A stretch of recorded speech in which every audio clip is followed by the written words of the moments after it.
कहाँ जा रही है बहू? स्कूटी की चाबी उठाती हुई प्रथा से सास ने पूछा। मम्मी की तरफ जा रही थी अम्मा जी। अभी परसों ही तो गई थी। हाँ, पर आज पापा की तबीयत ठीक नहीं है, उन्हें डॉक्टर को दिखाने ले जाना है।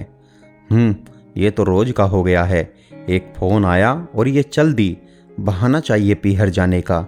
सास ने जाते जाते प्रथा को सुनाते हुए कहा। हम तो पछता गए भाई, बिना भाई की बहन से शादी करके। सोचा था चलो बिना भाई की बहन है तो क्या हुआ, कोई तो इसे भी ब्याहेगा। अरे, जब लड़की के बिना काम ही नहीं चल रहा तो ब्याह ही क्यों किया।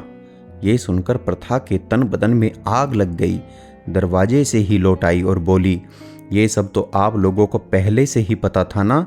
अम्मा जी की मेरे भाई नहीं हैं, और माफ़ करना, इसमें एहसान की क्या बात हुई। आपको भी तो पढ़ी लिखी कमाऊ बहू मिली है। लो, अब तो ये अपनी नौकरी और पैसों की भी धौंस दिखाने लगी। अजी सुनते हैं देवू के पिताजी। सास बहू की खटपट सुनकर बाहर से आते हुए ससुर जी को देखकर सास बोली, पिताजी मेरा ये मतलब नहीं था।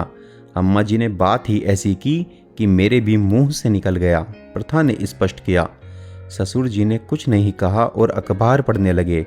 लो, कुछ नहीं कहा। लड़के को पैदा करो, रात रात भर जागो, गंदगी साफ करो, पढ़ाओ लिखाओ, शादी करो, और बहुओं से ये सब सुनो। कोई लिहाज ही नहीं रहा छोटे बड़े की। सास ने आखिरी अस्त्र फेंका और पल्लू से आंखें पोंछने लगी।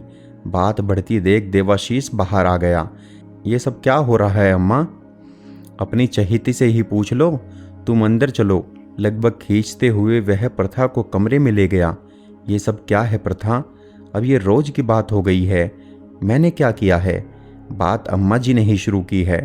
क्या उन्हें नहीं पता था कि मेरे कोई भाई नहीं है, इसलिए मुझे तो अपने मम्मी पापा को संभालना ही पड़ेगा? प्रथा ने रुआसी होकर कहा।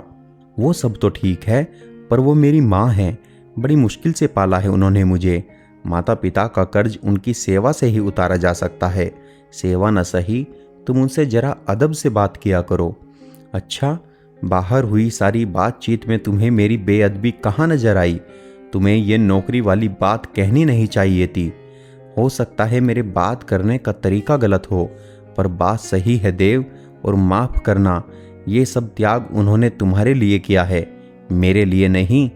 अगर उन्हें मेरा सम्मान और समर्पण चाहिए तो मुझे भी थोड़ी इज्जत देनी होगी।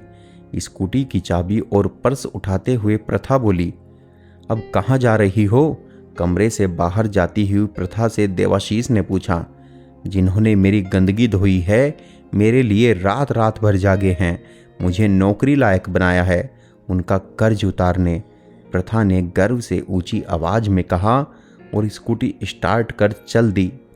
दोस्तों, आपको क्या लगता है, क्या प्रथा ने सही किया? अपने विचार हमें कमेंट बॉक्स में कमेंट करके ज़रूर बताएं।